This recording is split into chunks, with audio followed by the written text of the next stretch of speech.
से पहले बच्चों, अगर अभी तक आप लोगों ने अपना ऐप सुमित्राना साइंस क्लासेस लोड नहीं किया है तो आप अपने फोन में इसे लोड करने के लिए आप गूगल प्ले स्टोर पे जाकर के यहाँ पर सर्च ऑप्शन में सुमित्राना साइंस क्लासेस को सर्च करेंगे। जैसे ही आप सर्च करेंगे ऐप आपके सामने खुल करके आ जाएगा। आप यहाँ पर इसको इंस्टॉल करने के बाद में ओपन करेंगे, इसमें अपनी आईडी बनाएंगे। आईडी बनाने के बाद में आपके पास में इस तरीके का इंटरफेस आएगा। जैसे ही इंटरफेस आएगा आप इसे स्टोर सेक्शन में जाकर के आपको यहाँ पर सारे के सारे कोर्सेज अपलोड मिल जाएंगे। अगर आप BSc first year, second year, third year में है तो उसके यहाँ पर कोर्सेज को अपलोड किया गया है। आप इनको खरीद सकते हैं और खरीदने के बाद में आप कंटिन्यू प्रोसेस में अपनी एजुकेशन को आगे बढ़ा सकते हैं। Hello to all students, my name is Sumitrana. बच्चों, आज हम लोग यहाँ पर पहला टॉपिक डिस्कस करेंगे फाइलम प्रोटोजोआ के ऊपर। राइट, हम लोगों ने सिलेबस के बारे में समझ लिया था। अब फाइलम प्रोटोजोआ से रिलेटेड जो भी उसके टॉपिक हैं, जो भी कंपोनेंट हम लोगों ने देखे थे, उसको हम लोग एक एक करके डिस्कस करेंगे। हालांकि पहला हमारा जो यहाँ पर कंपोनेंट था वो था फाइलम प्रोटोजोआ का जनरल कैरेक्टर। ठीक है, बहुत इंपॉर्टेंट है, एग्जाम में आपकी पूछा जाता है फाइलम प्रोटोजोआ के जनरल कैरेक्टर के बारे में। तो यहाँ पर देखिए कुछ पॉइंट्स लिखे हुए हैं, इनके बारे में हम लोग डिस्कस करते हैं। तो पहला पॉइंट यहाँ पर लिखा हुआ है, फाइलम प्रोटोजोआ में पाए जाने वाले जितने भी ऑर्गेनिज्म होते हैं यह microscopic, primitive, unicellular, eukaryotic organism होते हैं। बात समझिए, मैंने बताया कि ये कैसे होते हैं। माइक्रोस्कोपिक होते हैं, दैट मींस इसको माइक्रोस्कोप में देखा जा सकता है। प्रिमिटिव होते हैं, आद्य प्रकार के होते हैं, बहुत ही पुरातन प्रकार के होते हैं। यूनिसेलुलर यानी एक कोशिकीय होते हैं। यूकैरियोटिक कहने का मीनिंग होता है कि इनके अंदर जो न्यूक्लियस होगा वो ट्रू टाइप का पाया जाता है। न्यूक्लियस जो होगा बेटा वो किस टाइप का होगा? ट्रू टाइप का पाया जाता है। और ये ऑर्गेनिज्म, जैसे ये जिस प्रकार के ऑर्गेनिज्म है, इनको फाइलम प्रोटोजोआ में इंक्लूड किया गया है। अब आपको मैं बता दूं कि अकॉर्डिंग टू विटेकर, ठीक है, विटेकर के क्लासिफिकेशन सिस्टम के अकॉर्डिंग, यानी 5 किंगडम क्लासिफिकेशन सिस्टम जो दिया था, किसने दिया था? विटेकर ने दिया था। विटेकर के 5 किंगडम क्लासिफिकेशन सिस्टम के अकॉर्डिंग क्या हुआ, इस फाइलम प्रोटोजोआ को निकाल करके, किंगडम एनिमेलिया से इसको निकाल करके एक अलग किंगडम दे दिया गया। एक फाइलम से निकाल करके एक अलग किंगडम दे दिया गया, जिसको हम लोग कहते हैं किंगडम प्रोटिस्टा। ठीक है, तो किंगडम प्रोटिस्टा में जितने भी फाइलम प्रोटोजोआ के अंतर्गत ऑर्गेनिज्म इंक्लूड किए गए थे, उनको अब हम लोग एक अलग किंगडम में पढ़ते हैं, जिसका नाम है किंगडम प्रोटिस्टा। तो इस बात को याद रखना। तो किंगडम जो प्रोटिस्टा है, इसके अंदर फाइलम प्रोटोजोआ के अंतर्गत जितने भी ऑर्गेनिज्म आते हैं, इसको क्या कर दिया गया है? अलग से इंक्लूड कर दिया गया। इसको किंगडम में क्यों रखा गया भाई? से किंगडम में क्यों रखा गया? तो सेकेंड पॉइंट देखिए, इस फाइलम के सदस्य अत्यधिक सिंपल एंड असेलुलर होते हैं। इस पॉइंट को समझिए। ये जो फाइलम में जितने भी ऑर्गेनिज्म पाए जा रहे हैं, ये कैसे होते हैं बेटा? सिंपल होते हैं, सरल प्रकार के होते हैं, और ये असेलुलर, अकोशिकीय होते हैं। अकोशिकीय कहने का मतलब क्या होता है? देखिए, अकोशिकीय कहने का मीनिंग होता है कि एक ऐसी सेल जिसके अंदर यूकैरियोटिक या हायर ऑर्गेनिज्म के जैसे जितनी भी एक्टिविटीज हो रही है हायर ऑर्गेनिज्म में, उनकी जैसी क्रियाएं एक कोशिका के अंदर का होना। यानी एक सेल है जिसके अंदर आप देख रहे हैं कि यहाँ पर रेस्पिरेशन भी हो रहा है, एक्सक्रीशन भी हो रहा है, डाइजेशन भी हो रहा है, सर्कुलेशन भी हो रहा है। यानी एक ही सेल के अंदर सारी एक्टिविटीज का होना, ये क्या कहलाता है? Metabolic activities. तो ऑल मेटाबॉलिक एक्टिविटी का एक ही सेल के अंदर होना, ये दर्शाता है कि ये एक ऑर्गेनिज्म है। ठीक है, इसीलिए इसको हम लोग क्या कह दिए? अकोशिकीय कह दिया, यानी असेलुलर कह दिए। यूनिसेलुलर कहने से बेहतर है। यानी यूनिसेलुलर एक कोशिकीय तो है, लेकिन इसको स्पेशली हम क्या कहेंगे? अकोशिकीय कहेंगे। मतलब एक ही कोशिका के अंदर सभी प्रकार की एक्टिविटी का पाया जाना। ठीक है, और ये ऑर्गेनिज्म में पाया जा रहा है, तो इसीलिए इनको फाइलम प्रोटोजोआ से निकाल करके किंगडम प्रोटिस्टा में इंक्लूड किया गया है। थर्ड पॉइंट देखिए बेटा, यहाँ पर लिखा हुआ है, इनका बॉडी ऑर्गेनाइजेशन, यानी कि फाइलम प्रोटोजोआ में जितने भी ऑर्गेनिज्म इंक्लूड किए गए हैं, इनका जो बॉडी ऑर्गेनाइजेशन है वो प्रोटोप्लाज्मिक टाइप का होता है। प्रोटोप्लाज्मिक कहने का मीनिंग क्या होता है? एक सेल के अंदर जो प्रोटोप्लाज्म पाया जा रहा है, इसी प्रोटोप्लाज्म के अंदर सारी की सारी एक्टिविटी का होना। ठीक है, इसी प्रोटोप्लाज्म के अंदर सारी एक्टिविटी पाई जा रही है, जितनी भी वाइटल एक्टिविटीज हैं वो सभी के सभी इसी साइटोप्लाज्म में होती है, इसी प्रोटोप्लाज्म में होती हैं। इसीलिए इसका जो बॉडी ऑर्गेनाइजेशन कहा गया है वो कैसा है बेटा? प्रोटोप्लाज्मिक टाइप का होता है। यहां तक समझ में आया? फोर्थ पॉइंट देखिए बेटा, यहां पर लिखा हुआ है, यह वाटर में फ्री लिविंग, यानी कि जल में ये क्या होते हैं? फ्री लिविंग होते हैं, स्वतंत्र रूप से पाए जाते हैं। जैसे कि स्वतंत्र रूप से पाया जाने वाला ऑर्गेनिज्म कौन है? तो हम कह सकते हैं अमीबा है, यूग्लिना है और पैरामीशियम। तो वाटर के अंदर फ्री लिविंग स्वतंत्र रूप से तैरने वाला जो ऑर्गेनिज्म होता है वो अमीबा होता है, यूग्लिना होता है और पैरामीशियम होता है। कुछ member parasite, for example ant amoeba, Trypanosoma, ठीक है, ट्राइकोमोनास, ये जो ऑर्गेनिज्म है ये पैरासाइट के फॉर्म में होते हैं। पैरासाइट कहने का मतलब होता है परजीवी, किसी दूसरे ऑर्गेनिज्म के ऊपर ये ऑर्गेनिज्म रह करके अपने जीवन को व्यतीत करते हैं और वहां से फूड ऑब्टेन करते हैं, ठीक है। तो ऐसे न्यूट्रिशन को हम लोग क्या बोलते हैं, पैरासाइट्स, यानी कि पैरासिटिक न्यूट्रिशन, और जो पैरासिटिक न्यूट्रिशन शो करता है उनको हम लोग पैरासाइट्स कहते हैं, परजीवी कहते हैं। तो परजीवी के रूप में कुछ ऐसे प्रोटोजोन्स हैं जो पाए जाते हैं, जैसे कि यहाँ पर एंट अमीबा हो गया, ट्रिपेनोसोमा हो गया और ट्राइकोमोनास हो गया, के फॉर्म में पाए जाते हैं, राइट। तो नेक्स्ट पॉइंट बेटा यहाँ पर देखिए, नेक्स्ट पॉइंट बहुत इंपॉर्टेंट है, लिखा हुआ है इनकी बॉडी में जो सिमिट्री यानी सममित की हम लोग यहाँ पर बात करेंगे। किसकी बात करेंगे, सिमिट्री की बात करेंगे। देखिए पहले सिमिट्री समझ लीजिए होता क्या है। सिमिट्री कहने का मतलब होता है कि यदि किसी ऑर्गेनिज्म को किसी एक एक्सिस पर, उसके सेंट्रल एक्सिस पर जब किसी भी प्लेन से उसको कट किया जाता है और उसके जो टू हाफ इक्वल होते हुए, ठीक है, टू हाफ जो होते हैं वो एक दूसरे के इक्वल हो, एक दूसरे के इक्वल हो, टू हाफ जो है वो एक दूसरे के यदि इक्वल होते हैं तो उसको हम लोग क्या बोलते हैं, सिमिट्री कहते हैं। अब सिमिट्री कई प्रकार की हो सकती है, जैसे कि यहाँ पर फाइलम प्रोटोजोआ में जो ऑर्गेनिज्म इंक्लूड किए गए हैं, इसमें आप अगर देखेंगे तो इसमें जो ऑर्गेनिज्म पाया जा रहा है उसमें असिमिट्री पाई जा रही है, असिमिट्री पाई जाती है। असिमिट्री ए फॉर होता है एब्सेंट, सिमिट्री मतलब समिमिति, यानी ऐसे ऑर्गेनिज्म जिनमें सिमिट्री नहीं पाई जाती। यदि आप लोग अगर अमीबा की बात करें तो अमीबा में बेटा किसी भी प्रकार की सिमिट्री नहीं पाई जाती है। फिर यहां पर देखिए लिखा हुआ है बाइलेटरल सिमिट्री। बाइलेटरल सिमिट्री कहने का मीनिंग होता है यदि किसी ऑर्गेनिज्म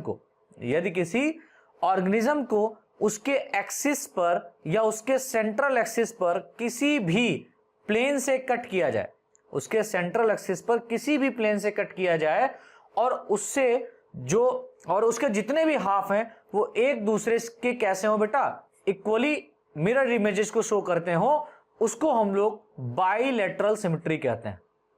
बाइलेटरल सिमिट्री कहने का मतलब किसी ऑर्गेनिज्म को उसके एक्सिस पर किसी भी प्लेन से कट किया जाए, उसके एक्सिस सेंट्रल एक्सिस एक ले लिया जाता है, उसको कहीं से भी आप उसको कट करते हैं और उसके जो हाफ्स होंगे, उसके जो हाफ होंगे, उसके जो डिवाइडेड होंगे वो सारे के सारे डिवाइडेड एक दूसरे के मिरर इमेजेस को शो करते हैं, उसको हम लोग बाइलेटरल सिमिट्री कहते हैं। जैसे अगर आप लोग एकाइनोडर्मेट्स की बात करें, एकाइनोडर्मेटा की बात करें तो एकाइनोडर्मेट यहां पर आप लोग देखते हैं कि पेंटासिरोस रखा गया है, दैट मींस स्टारफिश। तो स्टारफिश में जितने भी यहां पर 5 आर्म्स होती हैं, इसको किसी भी प्लेन से अगर आप कट करते हैं तो सारी आर्म्स जो होती हैं वो एक दूसरे के हाफ इक्वल डिवाइड होती हैं। तो इस फाइलम प्रोटोजोआ में भी कुछ ऐसे ऑर्गेनिज्म पाए जाते हैं जिसमें बाइलेटरल सिमिट्री पाई जाती है। रेडियल टाइप की सिमिट्री भी प्रेजेंट होती है।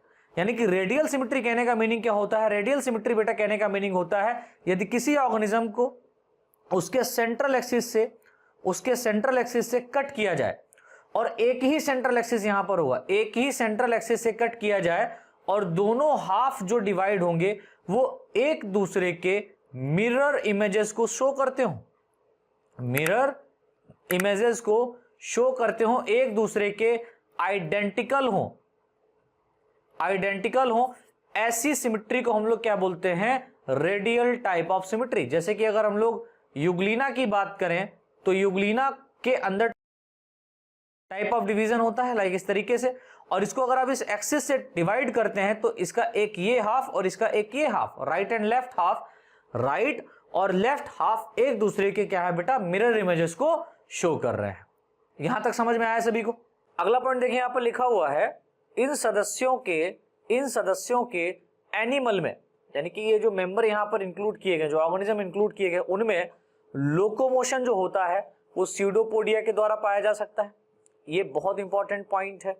फाइलम प्रोटोजोआ में जो लोकोमोशन देखने को मिलता है वो कई तरीके से देखने को मिलता है। तो एक तो स्यूडोपोडिया टाइप का हो सकता है, और जो स्यूडोपोडिया टाइप ऑफ लोकोमोशन पाया जाता है ये कहां पाया जाता है, अमीबा में पाया जाता है। तो यहां पर लोकोमोशन का टाइप और उसका एग्जाम्पल भी यहां पर लिखा हुआ, तो इसको याद रखिएगा। तो मैंने बताया इन सदस्यों के एनिमल में लोकोमोशन स्यूडोपोडिया ब्रैकेट में अमीबा में पाया जाता है, कॉमा फ्लैजेला के द्वारा।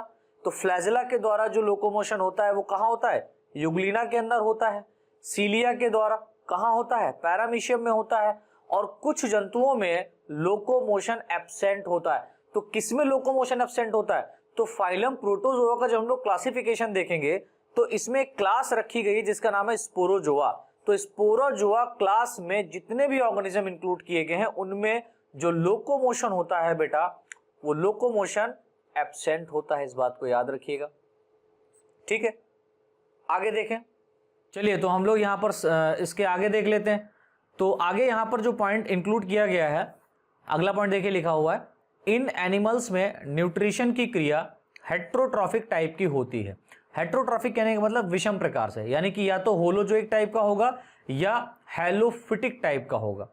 होलोजोइक कहने का मीन्स क्या होता है बेटा? होलो मतलब होता है होल्ड, होलो मीन्स होता है होल्ड, और जोइक माने यहां पर लिया गया है एनिमल से, यानी कि यहां पर जो न्यूट्रिशन शो होगा वो एनिमल के ऊपर रह करके होगा। यानी कि यहां पर जो ऑर्गेनिज्म पाए जा रहे हैं वो किसी दूसरे ऑर्गेनिज्म, किसी दूसरे एनिमल के ऊपर रह करके अपने न्यूट्रिशन को ऑब्टेन करते हैं। For example amoeba. और हेलोफिटिक, हेलो मतलब होता है अपने आप, हेलो मीन्स होता है अपने आप, फिटिक मतलब होता है प्लांट्स, यानी कि प्लांट के जैसे न्यूट्रिशन को शो करना। For example euglena. तो युग्लिना जो होता है ये प्लांट के जैसे न्यूट्रिशन को शो करता है। लेकिन आप कहेंगे सर युग्लिना तो एनिमल में रखा गया, जब प्लांट के जैसा न्यूट्रिशन शो करता है यानी अपना भोजन खुद बना लेता है। अरे इसीलिए तो युग्लिना को connecting link between animal and plant कहा गया है। ठीक है, क्यों? क्योंकि युग्लिना में फ्लैजेला पाए जाने के कारण इसे हम लोगों ने एनिमल में रखा, और फोटोसिंथेसिस की एक्टिविटी परफॉर्म करने के कारण इसको हम लोगों ने रिलेट किया प्लांट से। तो हमने कह दिया कि भाई साहब प्लांट जो थे वो प्लांट से ही जो है ना एनिमल का इवोल्यूशन हुआ, ऐसा हमने मान लिया। क्यों? क्योंकि एक कनेक्टिंग लिंक है, और जब कनेक्टिंग लिंक होती है तो हम ये कह सकते हैं कि हाँ यहीं से किसी नई स्पीसीज का, किसी नई जाति का, किसी नई युग का प्रारंभ हुआ है। ठीक है, और पैरासाइट फॉर्म में होता है। पैरासाइट कहने का मतलब होता है परजीवी। परजीवी मीन्स किसी दूसरे ऑर्गेनिज्म के ऊपर रह करके अपने जीवन को व्यतीत करना।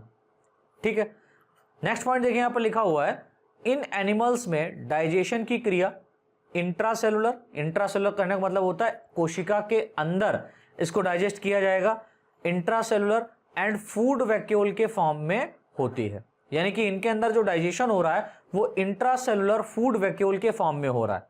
यानी कि फूड वैक्यूल के द्वारा, फूड वैक्यूल क्या है? वैक्यूल जो होती हैं वो, अरे ऐसे समझिए यार, ये सेल है, सेल के अंदर फूड वैक्यूल पाया जा रहा है, इसके अंदर फूड है, और इसी के अंदर क्या होगा, इस फूड को डाइजेस्ट किया जाएगा, और जो डाइजेस्टेड फूड मटेरियल होगा उसको भेज दिया जाएगा सेल के साइटोप्लाज्म में, जिससे ये ऑर्गेनिज्म क्या करेगा, जिससे प्रोटोजोन क्या करेगा, अपने न्यूट्रिशन को ले लेगा, और जो वेस्ट मटेरियल बचेगा उसको बॉडी सरफेस से एक्सक्रीट कर देगा, बाहर निकाल देगा।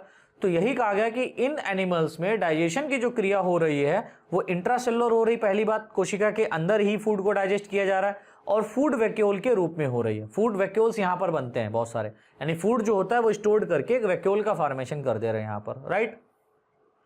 नेक्स्ट पॉइंट लिखा है इनमें रेस्पिरेशन डिफ्यूजन के द्वारा होता है, विसरण के द्वारा होता है। यानी कि डेफिनेटली आपको पता है ये एक सेल है, और सेल का जो मेम्ब्रेन है इसी से ऑक्सीजन अंदर आता है और कार्बन डाइऑक्साइड एटमॉस्फेयर में चला जाता है। तो सेल से जो है ना ऑक्सीजन का अंदर आना और कार्बन डाइऑक्साइड से सेल मेम्ब्रेन से ही बाहर जाना क्या कहलाता है? डिफ्यूजन कहलाता है। और डिफ्यूजन जो होता है वो हाई कंसंट्रेशन से लो कंसंट्रेशन की ओर होता है। नेक्स्ट पॉइंट देखिए बच्चों, यहां पर लिखा हुआ है इनमें एक्सक्रीशन कॉन्ट्रैक्टाइल वैक्यूल, यानी कि जो एक्सक्रीशन यहां पर हो रहा है वो कॉन्ट्रैक्टाइल वैक्यूल के द्वारा हो रहा है, एंड बॉडी सरफेस से होता है। यानी कि मैंने बताया कि यहाँ पर जो वैक्यूल्स बनता है ये कॉन्ट्रैक्टाइल वैक्यूल पहले फूड को डाइजेस्ट करके बाहर निकालेगा, और जो वेस्ट मटेरियल बचेगा उसको आकर के सेल मेम्ब्रेन से यहाँ पर यानी प्लाज्मा मेम्ब्रेन से अटैच होकर के एक्सक्रीटरी मटेरियल को बाहर निकाल देता है। समझ में आ रहा है? एक्सोसाइटोसिस कर दे रहा है। और किससे कर रहा है? बॉडी सरफेस से कर रहा है। अगला पॉइंट यहाँ पर लिखा है इन फाइलम में पाए जाने वाले अधिकतर सदस्य की बॉडी नेकेड होती है। यानी मैंने बताया कि यहां पर जो सदस्य पाए जा रहे हैं, ये जो सदस्य पाए जा रहे हैं इनकी बॉडी कैसी होती है? नेकेड होती है। दैट मीन्स इनके बॉडी सरफेस पर किसी भी प्रकार का एक्सोस्केलेटन सिस्टम नहीं पाया जाता है। ठीक है, लेकिन कुछ ऑर्गेनिज्म में एक्सोस्केलेटन के रूप में, यानी कि बाह्य हम ये कह सकते हैं कवरिंग के रूप में पेलिकल, टेस्टा एंड सेल पाई जाती है। तो कुछ ऐसे प्रोटोजोन्स यहां पर पाए जा रहे हैं जिनके बाहर, जिनकी मेम्ब्रेन के चारों ओर पेलिकल के रूप में क्या पाई जा रही, कवरिंग पाई जा रही है, टेस्टा के रूप में कवरिंग पाई जा रही है, और सेल के रूप में क्या है बेटा यहां पर कवरिंग पाई जा रही है। अगला पॉइंट देखिए यहां पर लिखा हुआ है, इनमें या इन मेंबर्स में, इन मेंबर में ऐसे लिखें, इन सदस्यों में या इन मेंबर में एसेक्सुअल रिप्रोडक्शन, बाइनरी फिशन व मल्टीपल फिशन। बहुत इंपॉर्टेंट इसका रिप्रोडक्शन समझ लीजिए।